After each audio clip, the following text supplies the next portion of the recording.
Hello friends, welcome back to our channel. कैसे हैं आप सभी? आई होप कि आप लोग अच्छे ही होंगे और आपकी तैयारी भी अच्छी हो रही होगी। तो मैं पूजा गुप्ता आप सभी का स्वागत करती हूं आपके अपने चैनल समझना स्टडी आईक्यू पर। फ्रेंड्स, आज का बिहार दरोगा का जो प्रैक्टिस सेट होने वाला है, तो आज जो है वो प्रैक्टिस सेट क्वेश्चन बैंक मतलब क्वेश्चन बैंक नंबर जो है वो 13 होने वाला है। इसके पहले 1 से लेकर 12 तक का क्वेश्चन बैंक जितने भी क्वेश्चन थे उसमें सारे कंप्लीट करवा दिए गए हैं विथ एक्स्ट्रा डिटेल्स क्वेश्चन। तो जो भी स्टूडेंट अभी तक उस प्रैक्टिस को टेस्ट को नहीं देखे या क्वेश्चन बैंक को नहीं देखे हैं, तो आप लोग बिल्कुल जाके उस क्वेश्चन बैंक के क्वेश्चन को देखें। उसमें सभी क्वेश्चन को बहुत विस्तार पूर्वक समझाया गया है। और अगर आप सभी अभी तक नहीं देखे तो लिंक मैं डिस्क्रिप्शन बॉक्स में दे दूंगी, तो आप लोग ज़रूर जाके देखिएगा।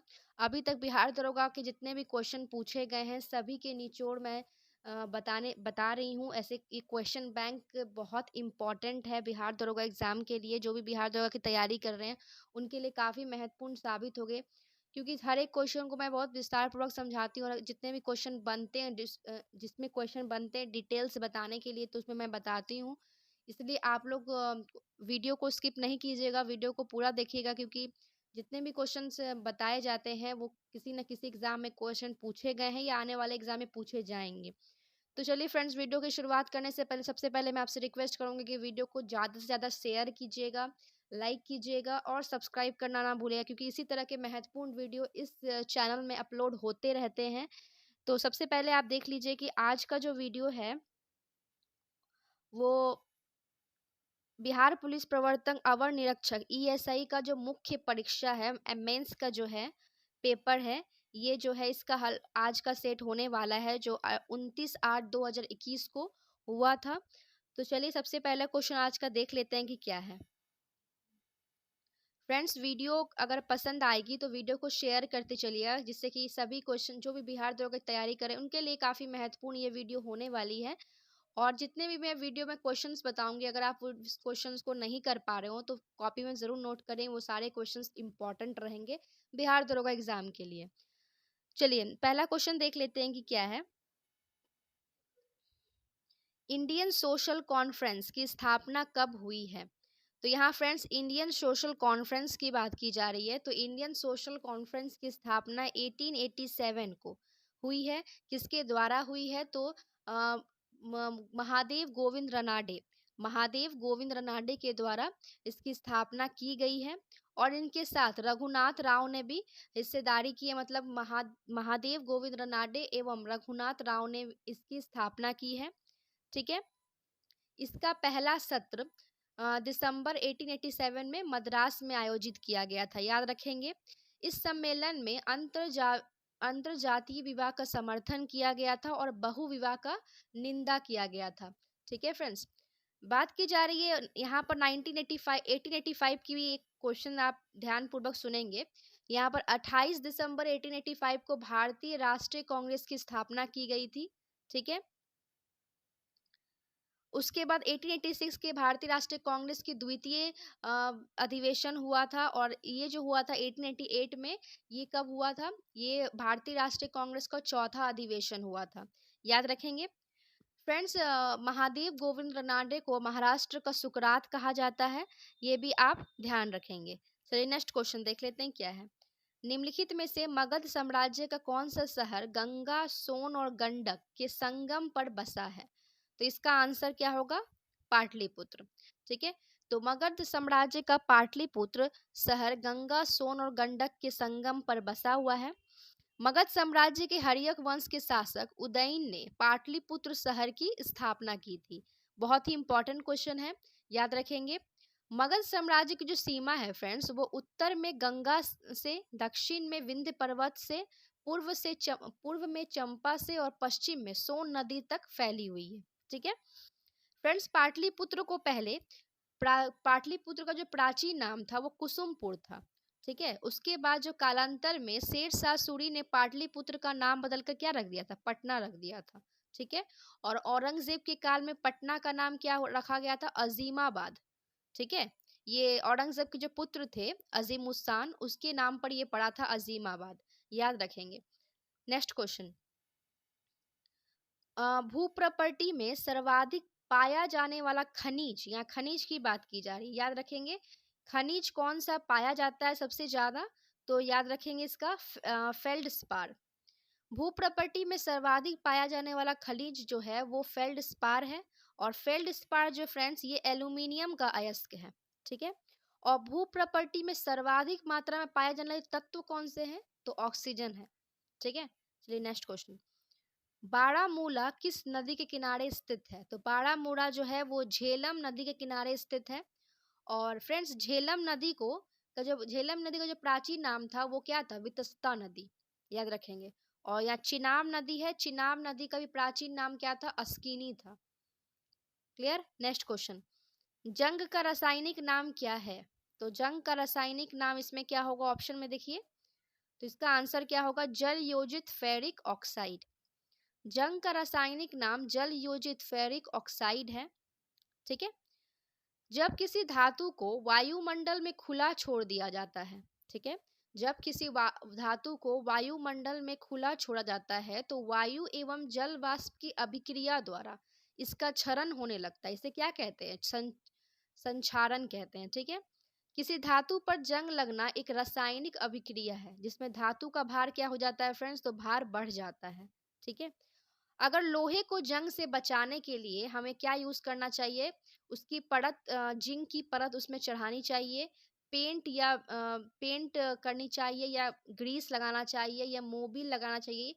इससे क्या होता है कि हम जो है लोहे को जंग से बचा सकते हैं, ठीक है। ये सब अभिक्रिया है। चलिए नेक्स्ट क्वेश्चन देख लेते हैं क्या है। ऑटोमोबाइल से निकलने वाली निम्न में से कौन सी गैस सर्वाधिक जहरीली है, तो ऑप्शन में देख लेंगे क्या है। तो इसका आंसर होगा कार्बन मोनोऑक्साइड। तो ऑटोमोबाइल में निकलने वाली कार्बन मोनोऑक्साइड गैस सर्वाधिक जहरीली गैस है, ठीक है, बहुत ही जहरीली होती है, ठीक है। चलिए नेक्स्ट क्वेश्चन देख लेंगे। कोरबा कोयला खदान भारत के किस राज्य में स्थित है, तो फ्रेंड्स ये कहाँ है, तो छत्तीसगढ़ में ये स्थित है। तो कोरबा कोयला खदान भारत के छत्तीसगढ़ राज्य में स्थित है। नेक्स्ट क्वेश्चन देख लेंगे। निम्नलिखित में से कौन सी गैर नवीनीकरणीय पुनर्चक्रण स्रोत है। फ्रेंड्स पहले ऑप्शन को देखने से पहले सबसे पहले आप जान लीजिए गैर नवीनीकरणीय क्या होता है। तो जिन संसाधनों को एक बार प्रयोग करने के बाद पुनः प्रयोग नहीं किया जा सकता, उन्हें बदला नहीं जा सकता, उन्हें उसे क्या कहा जाता है, तो गैर नवीनीकरणीय संसाधन कहते हैं, ठीक है। मतलब एक बार यूज करने के बाद दोबारा हम लोग उसको यूज नहीं कर सकते हैं, ठीक है। तो ऑप्शन में आप देख सकते हैं, आपको पता चल गया होगा कि किसका यूज दोबारा नहीं कर सकते हैं, तो लोहा को हम लोग यूज नहीं कर सकते हैं, ठीक है। और भी इसमें बहुत सारे एग्जाम्पल है, जैसे कि कोयला हो गया, तेल हो गया, परमाणु ऊर्जा हो गया, पेट्रोलियम, प्राकृतिक गैस, बैटरी, ये सब जितने भी हैं ये गैर नवीनीकरणीय ऊर्जा है, ठीक है। और ये पेट्रोलियम हो गया, सौर ऊर्जा हो गया, जंगल हो गया, ये सब जो हो नवीनीकरणीय ऊर्जा स्रोत हो गया, ठीक है। Next question. बेकिंग सोडा का रासायनिक सूत्र क्या है, तो इसका आंसर क्या होगा फ्रेंड्स, NaHCO3, NaHCO3, ठीक है। इसको कहते हैं सोडियम बाइकार्बोनेट, क्या कहते हैं, सोडियम बाइकार्बोनेट या बेकिंग सोडा कहा जाता है, ठीक है। फ्रेंड्स यहाँ पर जो है ये ऑप्शन आप देखेंगे NaHCO3 इंटू 10H2O, इसको कहते हैं सोडियम कार्बोनेट, जिसको धोवन सोडा के नाम से भी जाना जाता है, ठीक है। और NaCl इसको कहते हैं सोडियम क्लोराइड, मतलब नमक। क्लियर। और उसके बाद NaOH इसको क्या कहता है फ्रेंड, तो सोडियम हाइड्रोक्साइड या कास्टिक सोडा भी कहा जा सकता है। क्लियर। ये सब फॉर्मूला फ्रेंड्स एग्जाम में पूछे जाते हैं, इसलिए क्वेश्चन को आप लोग ध्यान पूर्वक समझेंगे तभी करेंगे।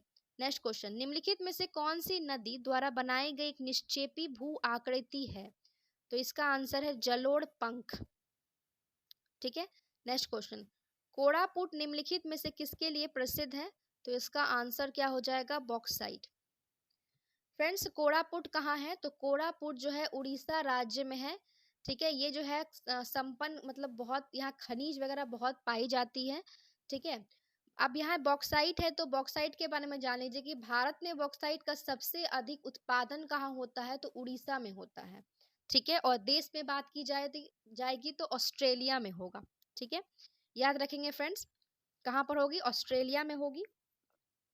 ठीक है फ्रेंड्स, यहाँ पर लौ अयस्क की बात की जा रही है, तो भारत में लौ अयस्क का उत्पादन कहाँ होता है? उड़ीसा में होता है। और देश की बात की जा रही तो कहाँ होगा? ऑस्ट्रेलिया में होगा। ठीक है फ्रेंड्स, लौ अयस्क का जो है देश में कितने स्थान पे हैं? तो चौथा स्थान पे, मतलब भारत का जो है चौथा स्थान आता है।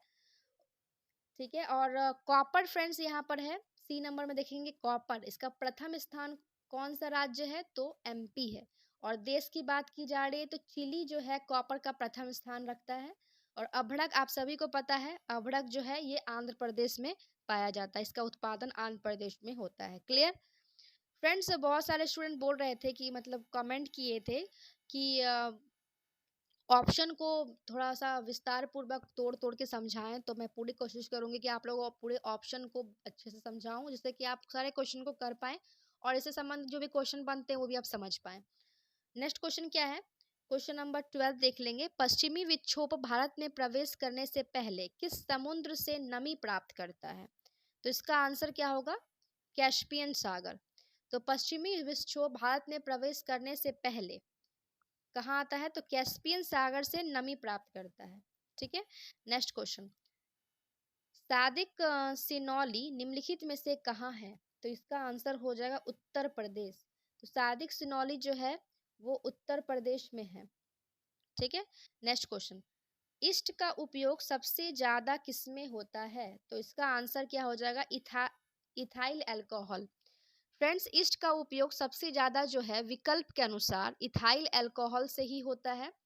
फ्रेंड्स, इथाइल अल्कोहल को ग्रेन अल्कोहल भी कहा जाता है और इसका निर्माण स्टार्च युक्त खाद्य पदार्थों के किण्वन से होता है। फ्रेंड्स, शराब में भी है, शराब के निर्माण में भी इथाइल अल्कोहल का उपयोग किया जाता है। और पावर पेट्रोल में 95% जो है पेट्रोलियम और 5% जो है इथाइल अल्कोहल होता है। क्लियर? नेक्स्ट क्वेश्चन, जठर रस का पीएच मान क्या होता है? तो इसका आंसर हो जाएगा 2। फ्रेंड्स, ये रेंज में होता है, याद रखेंगे। जठर रस का जो पीएच होता है वो 1.5 से लेकर 2 लीटर होता है इसमें, लेकिन ऑप्शन में आपका 2 लीटर है तो आप 2 लीटर टिक किस कीजिएगा। ठीक है, 2.5 तक देता है। ठीक है, जठर रस जो है एक अम्लीय होता है और प्रोटीन के पाचन में फ्रेंड्स किसका प्रयोग होता है? तो अमाशय में प्रयोग, प्रोटीन का पाचन कहाँ होता है? तो अमाशय में होता है, ये भी याद रखेंगे। नेक्स्ट क्वेश्चन, सफेद फास्फोरस का आकार, यहाँ आकार की बात की जा रही है, तो सफेद फास्फोरस का आकार जो है वो चतुष्फलकीय है। सफेद फास्फोरस या पीला फास्फोरस की जो संरचना होती है वो चतुष्फलकीय होती है। श्वेत फास्फोरस अति ज्वलनशील होता है। क्या होता है? अति ज्वलनशील होता है, जो 35 डिग्री सेल्सियस पर आग पकड़ लेता है, इसलिए फ्रेंड्स उसको जल में रखा जाता है। ठीक है, याद रखेंगे। इसका उपयोग पटाखा बनाने में, धूम्र बम में एवं बहुत सारी दवाइयों में इसका प्रयोग किया जाता है। और फ्रेंड्स, लाल फास्फोरस जो होता है वो माचिस में इसका प्रयोग करते हैं। क्लियर? नेक्स्ट क्वेश्चन, चावल की खेती के लिए उपयुक्त जलवायु कौन सी है? तो इसका आंसर है उष्णकटिबंधीय। तो चावल की खेती के लिए उपयुक्त जलवायु जो होती है वो उष्णकटिबंधीय है। ठीक है, चावल भारत की प्रथम और विश्व की दूसरी खाद्यान्न फसल है, याद रखेंगे फ्रेंड्स। फ्रेंड्स, विश्व के धान का कटोरा किसे कहा जाता है? इसमें 3 क्वेश्चन मैं बताने जा रही हूँ, आप ध्यान पूर्वक सुनेंगे।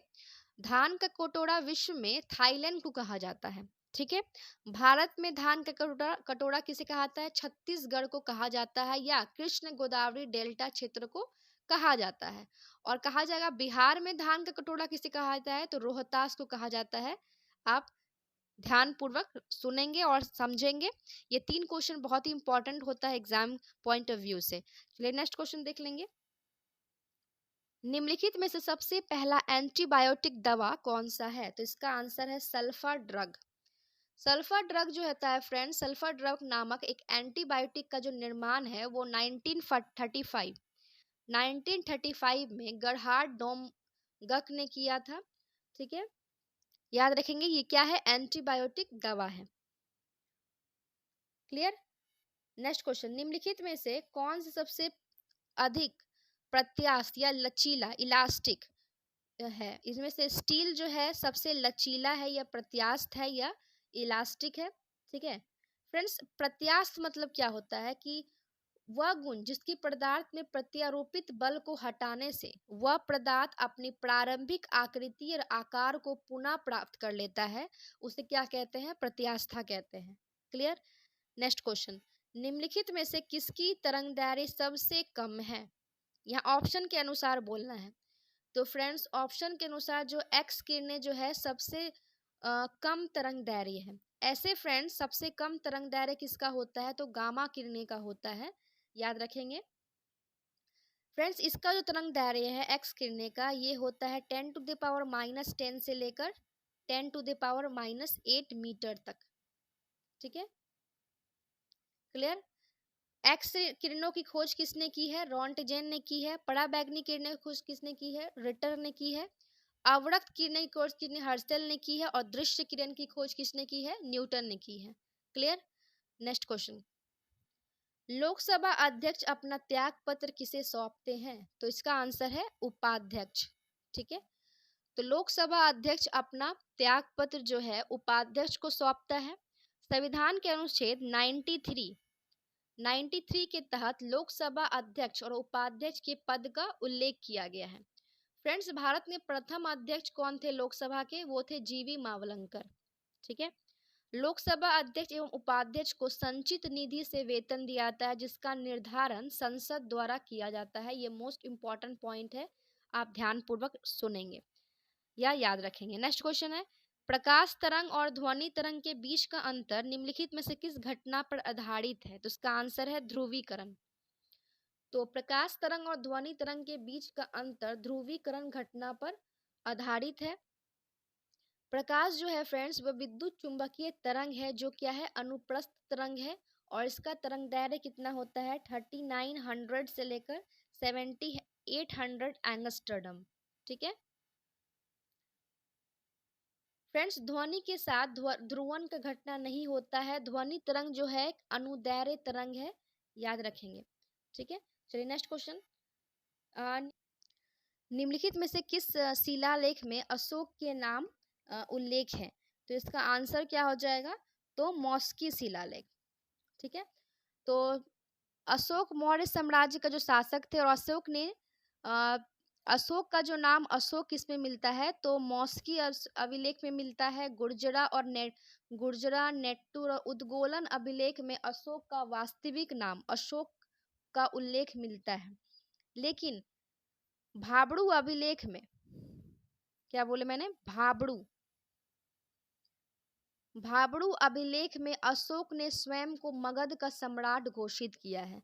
याद रखेंगे, दोनों क्वेश्चन फ्रेंड्स में कंफ्यूजन बहुत ज्यादा होता है, तो आप ध्यान पूर्वक सुनेंगे। मौस्की, गुर्जरा, नेट्टूर और उद्गोलन अभिलेख में अशोक का वास्तविक नाम अशोक मिलता है, और भाबड़ू वाले अभिलेख में अशोक ने स्वयं को मगध का सम्राट बताया है या घोषित किया है।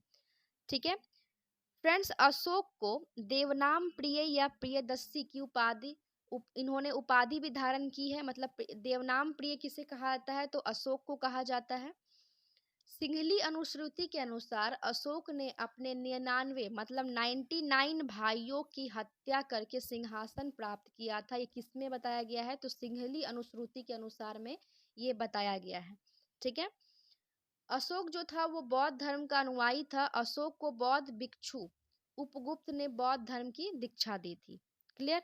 नेक्स्ट क्वेश्चन, चलती कार में अचानक ब्रेक लगने पर यात्री के आगे की ओर झुकना निम्नलिखित में से किसका उदाहरण है? तो इसका आंसर है गति जड़त्व। जड़त्व के नियम के बारे में सर्वप्रथम किसने बताया था? तो गैलीलियो ने बताया था। और गाड़ी की अचानक चलने पर यात्री का पीछे की ओर झुकना विराम के जड़त्व का उदाहरण है। न्यूटन के दूसरे गति का नियम जो होता है वो बल का व्यंजक है। और तृतीय गति का नाम गति के नियम को कहते हैं प्रतिक्रिया।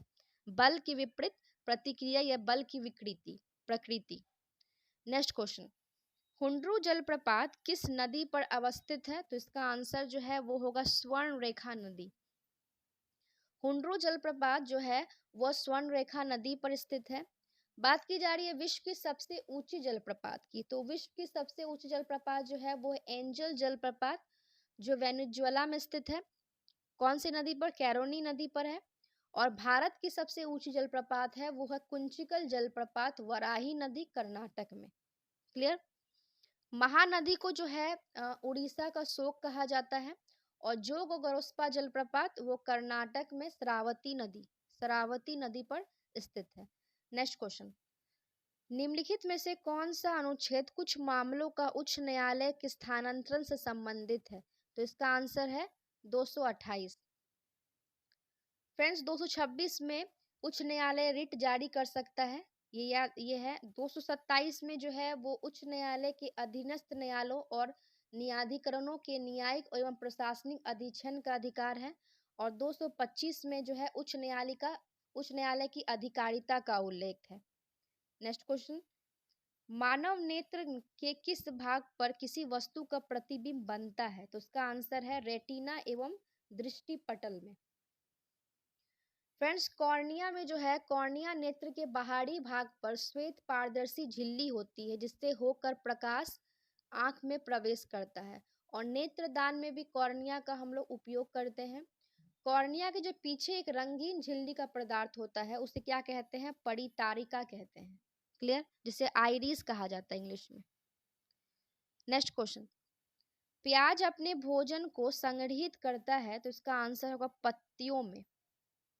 ठीक है, पत्तियों में ये संग्रहित, यहाँ संग्रहित की बात की जा रही तो संग्रहित होता है कहाँ पर? पत्तियों में।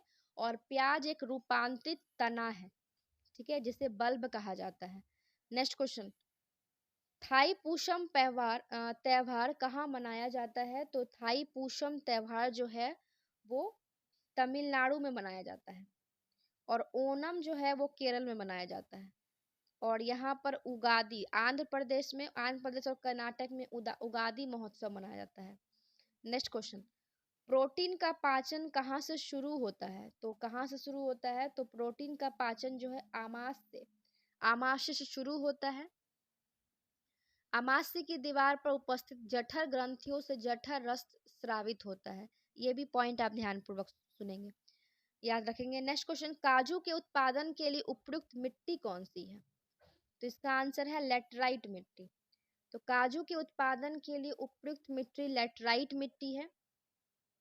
लेटराइट मिट्टी जो होती है वो उच्च तापमान और वर्षा के साथ चट्टानों की टूट फूट होने से बनती है। लेटराइट मिट्टी में आयरन ऑक्साइड की अधिकता होती है जिस कारण यह मृदा लाल होती है। मतलब लाल किसके कारण होती है? तो आयरन ऑक्साइड के कारण ही लाल होती है। लेटराइट मिट्टी जो होती है अम्लीय प्रकृति की होती है और ये केरल, तमिलनाडु, छत्तीसगढ़, महाराष्ट्र राज्य क्षेत्र में पाई जाती है। इस मृदा में नमी धारण करने की क्षमता बहुत ही ज्यादा कम होती है। ठीक है, काली मिट्टी को रेगुड़ मिट्टी के नाम से जाना जाता है। क्लियर? नेक्स्ट क्वेश्चन, कावड़तड़ झील कहाँ है? तो आप सभी को पता है कावड़तिल जो है झील वो बिहार के बेगूसराय जिले में स्थित है। इस झील को बिहार का प्रथम रामसर साइट के रूप में घोषित किया गया है, याद रखेंगे फ्रेंड्स। ठीक है, जो अब यहाँ उत्तर प्रदेश में जो है वो सुर सरोवर झील है। डल झील जो है वो जम्मू कश्मीर में है। उत्तराखंड में बहुत सारे झील है जैसे भीमताल, सात ताल, डोडी ताल, जितने ताल वगैरह लगेंगे वो सब उत्तराखंड में है। नेक्स्ट क्वेश्चन, तत्कार किस नृत्य का रूप है? तो इसका आंसर है कथक। नेक्स्ट क्वेश्चन, भारत छोड़ो आंदोलन 1942 में के समय जेल से भागकर किसने भूमिगत होकर लड़ाई लड़ी?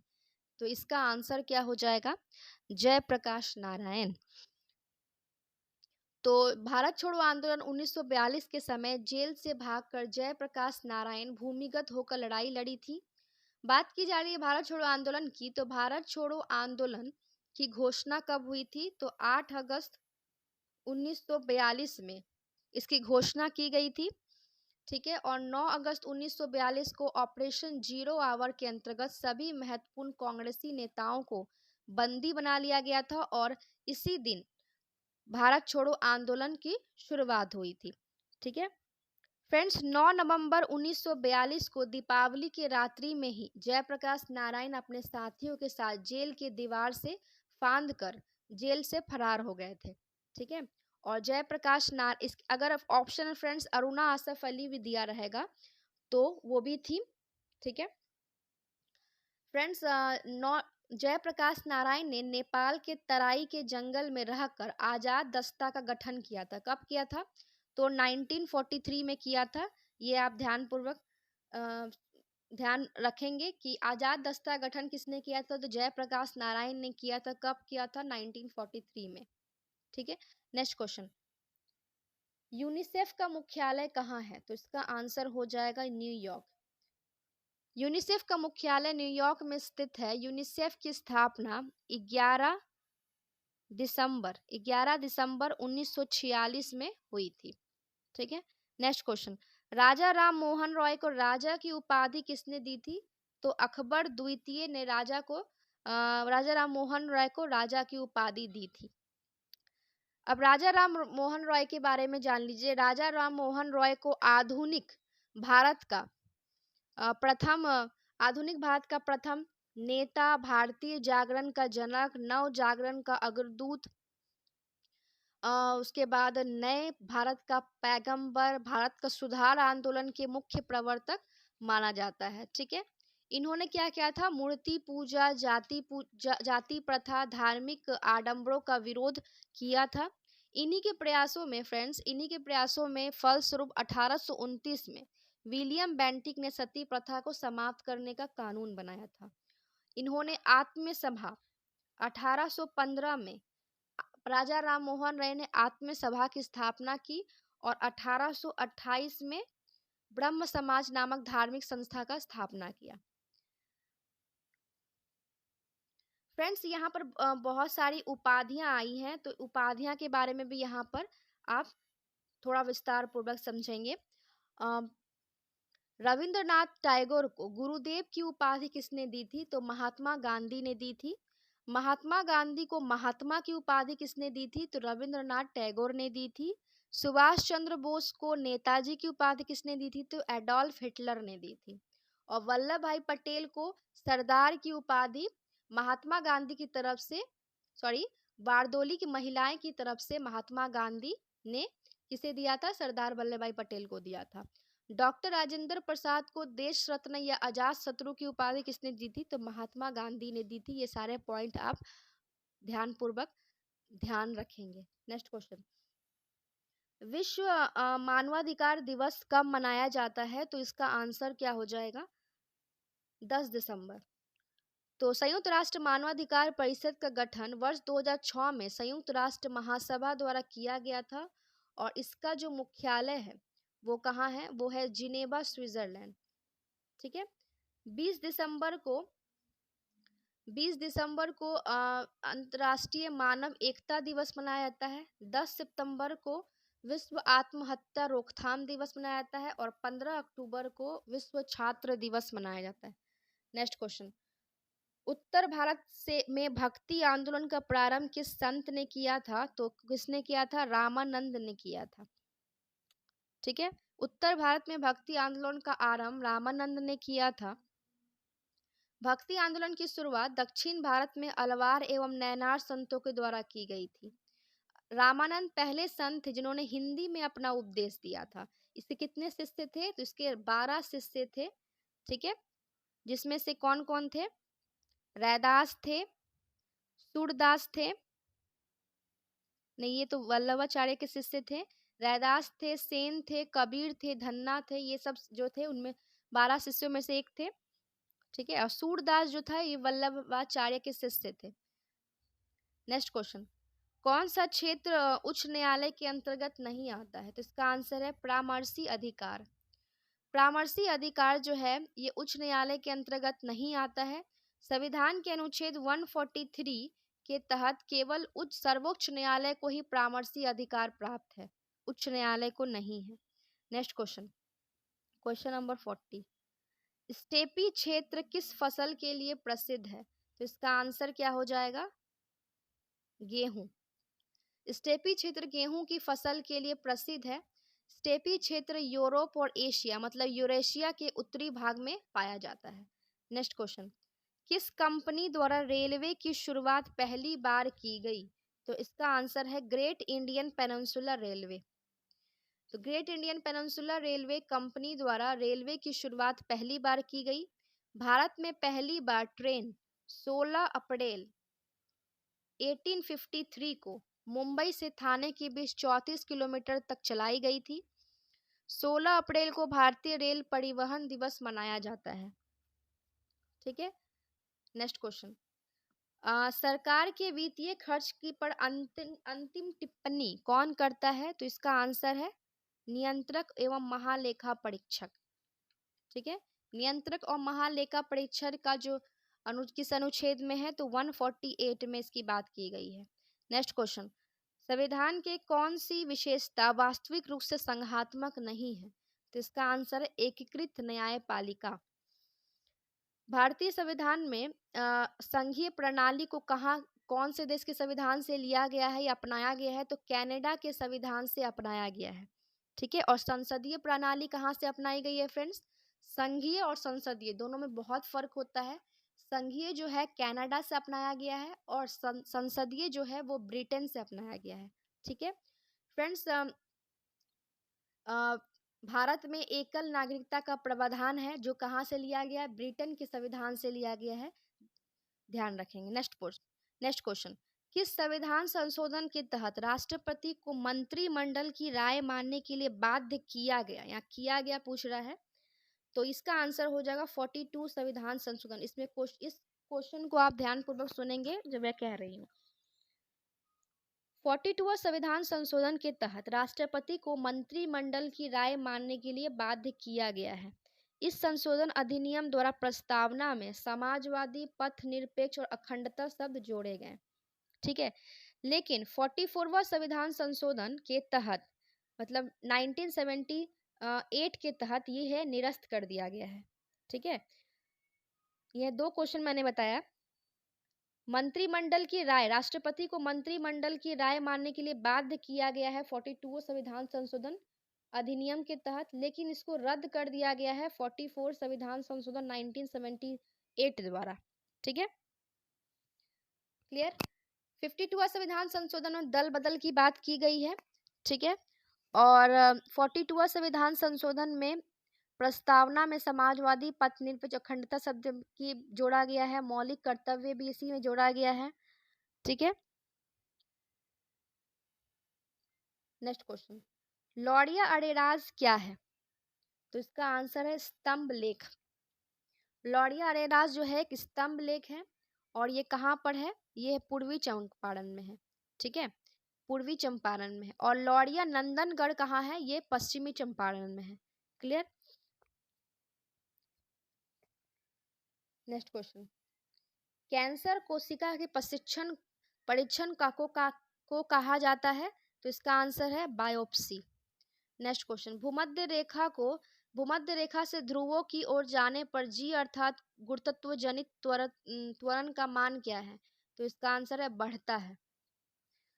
फ्रेंड्स, भूमध्य रेखा से ध्रुवों की ओर जाने पर जी अर्थात गुरुत्वाकर्षण त्वरण का मान जो है बढ़ता है। ध्रुव पर जी का मान जो हो जाता है सर्वाधिक होता है, सबसे ज्यादा ध्रुव पर ही होता है। विषुवत रेखा पर जी का मान न्यूनतम होता है और पृथ्वी के केंद्र पर जी का मान जो हो जाता है वह 0 हो जाता है। क्लियर। नेक्स्ट क्वेश्चन, पारिस्थितिकी तंत्र में ऊर्जा का प्राथमिक स्रोत क्या है?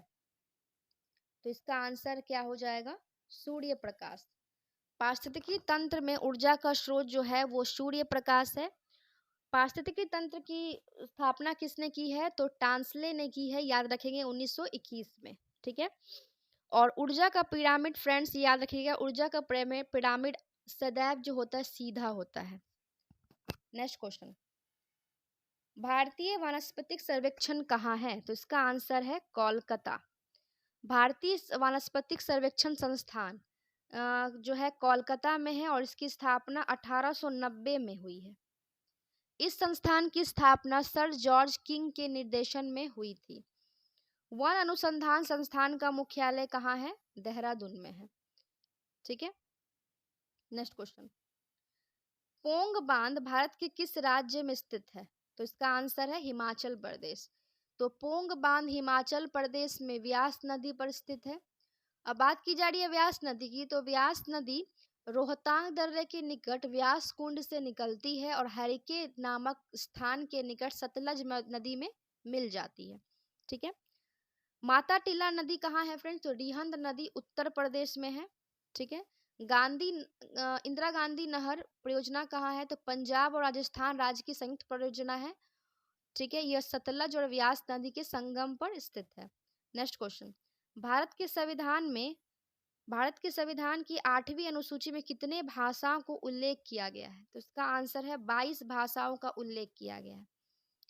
मूल संविधान में 8वीं अनुसूची में पहले कितनी भाषाएं थी? तो 14 भाषाएं थी। ठीक है, 14 भाषाएं थी। 21वां संविधान संशोधन अधिनियम 1967 द्वारा सिंधी भाषा को 8वीं अनुसूची में जोड़ा गया है और ये जो है ये 15वीं भाषा हो गई थी। ठीक है, सिंधी भाषा जो 21वें संविधान संशोधन द्वारा जोड़ा गया। उसके बाद 71 संविधान संशोधन 1992 के द्वारा 8वीं अनुसूची में नमक मतलब नेपाली, मणिपुरी और कोंकणी को जोड़ा गया। ठीक है, उसके बाद 92 संविधान संशोधन 2003 में बोडो, डोगरी, मैथिली और संथाली को 8वीं अनुसूची में जोड़ा गया है। क्लियर? भारतीय संविधान के भाग 17 में अनुच्छेद 343 से 351 में भारत की आधिकारिक भाषाओं एवं राजभाषा का उल्लेख किया गया है। Next question. भारत में सबसे बड़ा चाय उत्पादक राज्य कौन सा है? तो इसका आंसर है असम। तो चाय उत्पादक के मामले में पश्चिम बंगाल जो है दूसरा स्थान रखता है और पहला स्थान क्या है? असम रखता है। तीसरा स्थान तमिलनाडु राज्य का है। चाय एक पेय पदार्थ है जिसमें टेनिन और कैफीन नामक उत्तेजक पदार्थ पाया जाता है। चाय जो होती है वो पत्ती से प्राप्त होती है और कॉफी जो होती है वह बीज से प्राप्त होती है। इसमें कैफीन नामक उत्तेजक पदार्थ पाया जाता है। क्लियर? नेक्स्ट क्वेश्चन 53 क्या है? निम्नलिखित में से किस आंदोलन की शुरुआत नमक कानून के तोड़ने के साथ हुई थी? बहुत इंपॉर्टेंट क्वेश्चन है। इसका आंसर है सविनय अवज्ञा आंदोलन। सविनय अवज्ञा आंदोलन की शुरुआत नमक कानून के तोड़ने से हुई थी। इस आंदोलन की शुरुआत 12 मार्च 1930 में गांधी जी के दांडी मार्च के साथ हुआ था। गांधी जी दांडी मार्च हेतु 78 अनुयायियों के साथ साबरमती आश्रम से लगभग 385 किलोमीटर की दूरी तय करके दांडी गांव पहुंचे थे। ठीक है, जहां उन्होंने 6 अप्रैल 1930 में नमक कानून को तोड़ा या भंग किया। ठीक है, दांडी मार्च के दौरान अमेरिकी पत्रकार वेब मिलर गांधी जी के साथ थे। सुभाष चंद्र बोस ने गांधी जी की इस दांडी मार्च की तुलना नेपोलियन के एल्बा से पेरिस यात्रा तक के की थी। Next question. बृहद ट्रंक रोड या ग्रैंड ट्रंक रोड निम्न में से किससे संबंधित है? तो इसका आंसर है सड़क परिवहन से। तो बृहद ट्रंक रोड या ग्रैंड ट्रंक रोड का निर्माण शेरशाह सूरी ने करवाया था, लेकिन इसकी मरम्मत किसने करवाई थी कालांतर में? तो लॉर्ड ऑकलैंड ने करवाई थी। ठीक है, वर्तमान में NH1 और NH2 को सम्मिलित रूप से ग्रैंड ट्रंक रोड कहा जाता है। इस सड़क मार्ग को सड़क ए आजम भी कहा जाता है, याद रखेंगे। Next question. फ्रेंच ओपन 2020 में महिला एकल खिताब किसने जीता है? यहाँ 2020 में बात की जा रही है और 2022 में भी इन्होंने ही जीता है। उनका नाम क्या है? वो है इगा स्वेटक। इगा स्वेटक 2022 में भी महिला एकल का खिताब इन्होंने जीता है। ठीक है, इगा स्वेटक जो है पोलैंड की महिला टेनिस खिलाड़ी है। Next question. Smart city index 2020 में कौन सा देश शीर्ष पे रहा? तो इसका आंसर है सिंगापुर। Next question.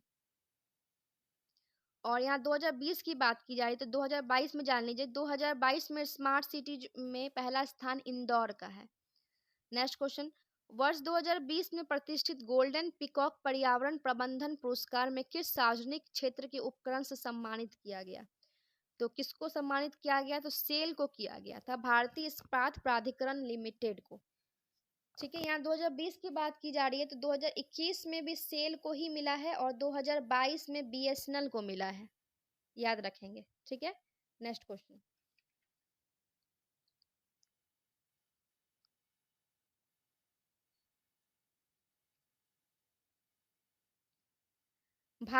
भारत ई मार्केट निम्नलिखित में से किसके द्वारा लॉन्च किया गया? तो इसका आंसर क्या होगा? Confederation of all India traders. Next question.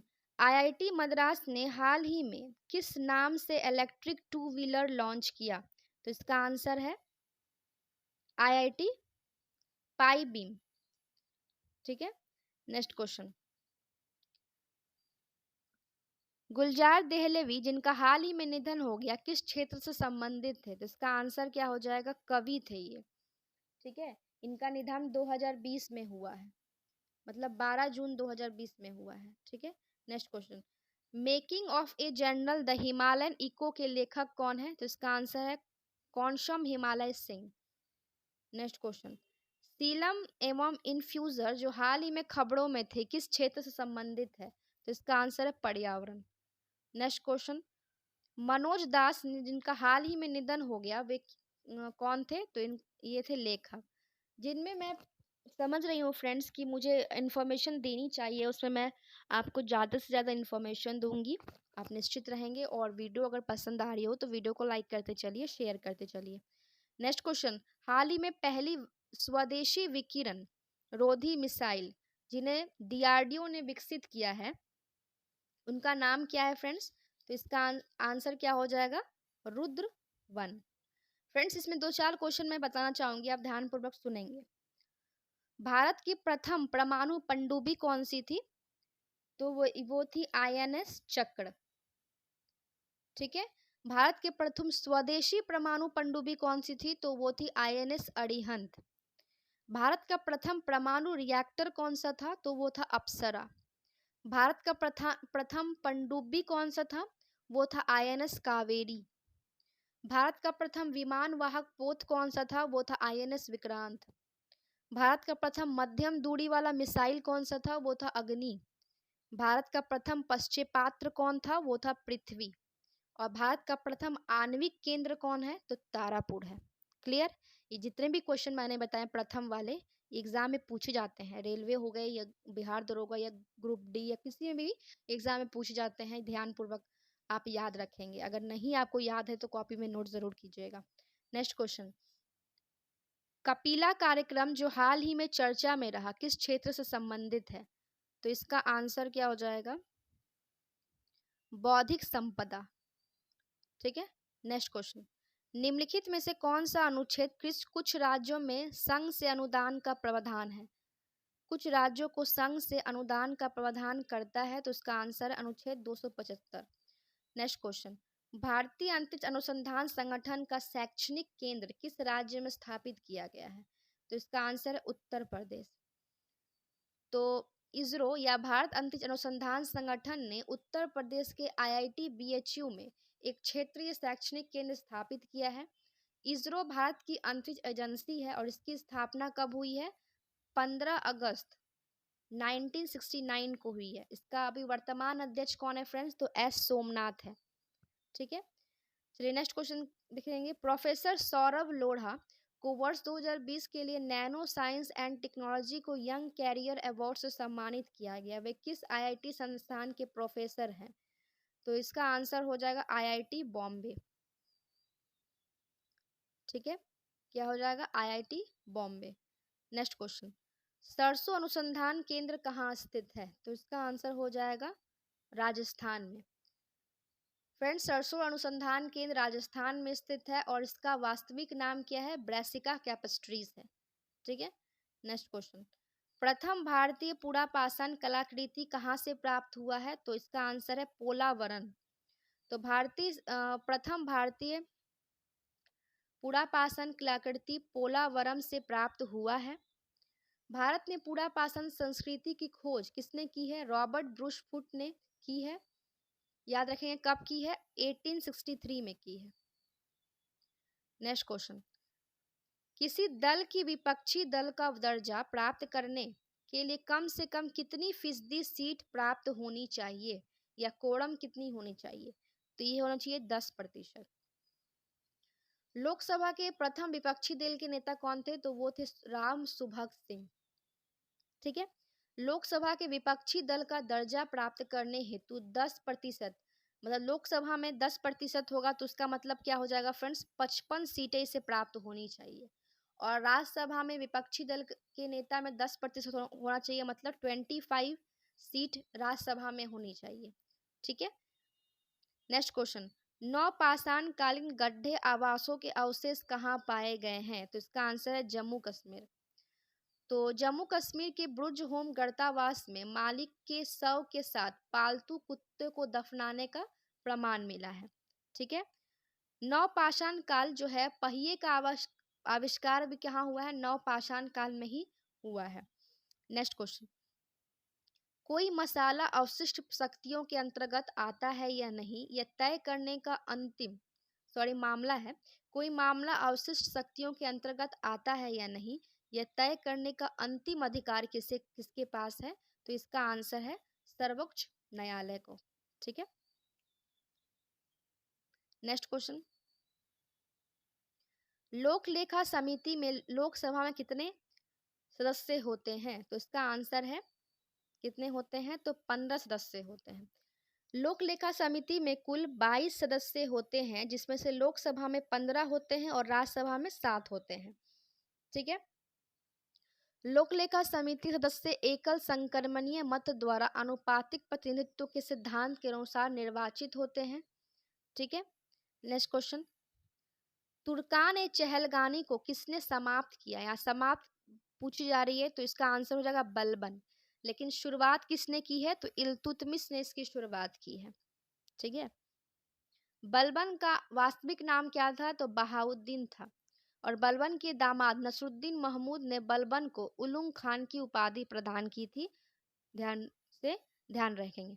Next question, राज्यपाल के संबंध में निम्नलिखित में से कौन सा कथन सही नहीं है? तो इसका आंसर है मौत की सजा को माफ कर सकते हैं। राज्यपाल के संबंध में कथन सत्य नहीं है कि मौत की सजा को माफ कर सकते हैं। ठीक है, ये इसमें मतलब राज्यपाल जो है मौत की सजा को माफ नहीं कर सकता है।